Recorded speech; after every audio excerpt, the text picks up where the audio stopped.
Hi guys, welcome to the final video in the Ford Capri 24th scale AMT kit build. The kit, as you can see, is complete, and I'm just waiting for the last few little bits to dry completely, and it will be ready to present tomorrow. I won't be doing a sort of a reveal presentation video or anything because my neighbour's a bit of a camera shy guy. He's not a big fan of online things. He doesn't even like his kids posting stuff on Facebook and what have you. So I'm going to respect that, and as I say, I won't be showing anything like that, but obviously you're going to see the completed kit here, and hopefully he'll like it. I think he will.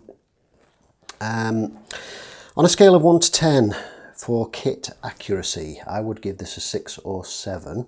It's not great, simply because it's not very accurate. It looks like a Capri, which is, you know, the best you can say for it, but it's just everything's a little bit out of whack. Scale wise, the windscreen rubbers are huge, they're vast. The tyres and wheels are too big for the body.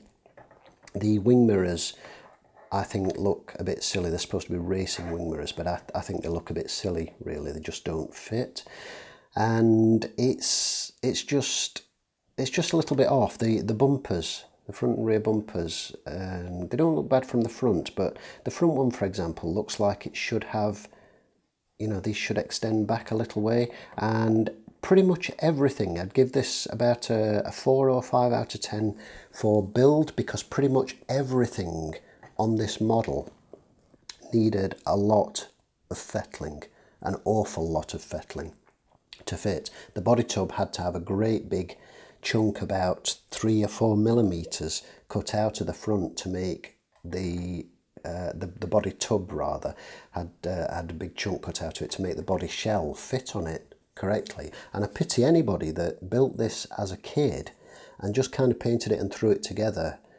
without dry fitting and checking first and hoped for the best, because it would have just been a complete disaster. But it is what it is, and it's an old casting of an AMT kit, and AMT kits, for any of you that have built them, know that they typically range from really bad to slightly bad, and they kind of look what they're supposed to look like, but on the whole they're not the greatest thing in the world.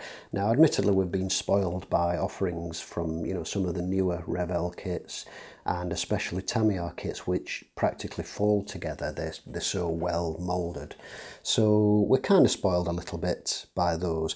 But you've got to take what you can as well, and I grabbed this while I had the opportunity. This was on a trade site, and I swapped someone for it.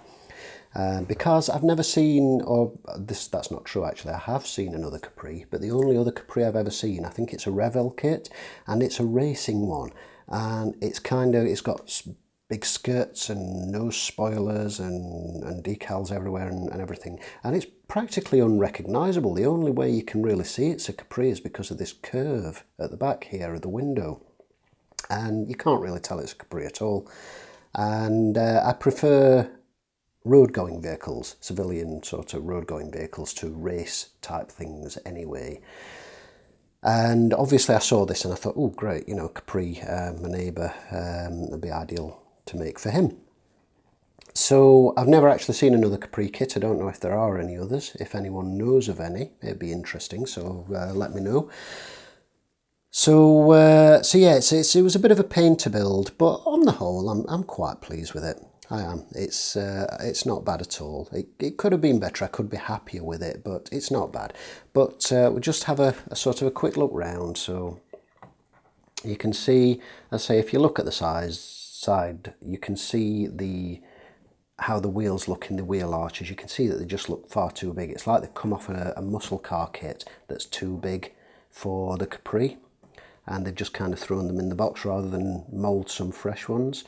The rear doesn't look too bad, considering that the lights are just white styrene, which are painted silver, and then using Tamiya clear paints to go over them. So the rear bumper doesn't look bad, all things considered, and obviously the right side and the left side are much of a muchness. You've got the silver stripe down there and the 2.8 badge. The front end I'm reasonably pleased with, but not happy that the headlights are just, the whole front grille is just moulded in one piece and the headlights don't have clear parts. I don't like that. I've left those white rather than silver because I think silver looks terrible and I don't think they look like headlights at all when they're silver. And leaving them white, the logic behind that was either try and make them dished and then try and find something as covers, which I just didn't have a clue what. So I thought if I leave them white, it might actually look like the headlights are switched on. So I don't know how well that works. It's, you know, I'm happy enough with it. But the inner lights in the grille I've covered with the rest of the grille because I think that's an American thing, sort of like running lights or something maybe. And I didn't want to have those in there, so I just painted that over like the British version would just be a plain black grille. And picked out the Capri in silver. The front bumper or fender, as you can see, it kind of looks okay from the front, but doesn't look quite right from the side. I feel like it should extend back further. The underneath is actually my favourite part of the whole kit because it's so nicely detailed. And you've got the engine and you've got the gearbox and you've got a really well moulded floor pan with all the ridges and the moulds and the shapes and the beams and what have you. You know, the rear diff and the leaf springs and the nice separate exhaust, so it's not one of those horrible moulded in exhausts. And a little bit of dry brushing has brought that detail out nicely as well. And it's such a shame with such a beautifully detailed underside that the rest of it doesn't quite sort of fit up to that. You can see the seams on the tyres. You can't clean those up easily, unfortunately, without destroying the tread pattern, which is why I've left it like that. And looking in the top, the interior detail is minimal because without squinting in there you can't see a massive amount, so I didn't want to go too fussy on that. Plus it's not that well moulded either, the door cards and such like, although I did try and pick out the window winders in and such in silver. And then of course in the boot you see the carpet samples that were mentioned in there, so I'm quite pleased with those. So so there it is. There's the AMT 1/24th scale Ford Capri 2.8, and I'm going to show you a series of still images so you can see nice clearer images of the car. And I hope you enjoyed this. Apologies for the huge wait in between filming the various parts of this, but you know, things happen and it just kind of all got away from me, unfortunately. But I hope you enjoyed this, and I do hope to start another kit very soon. So thank you for watching.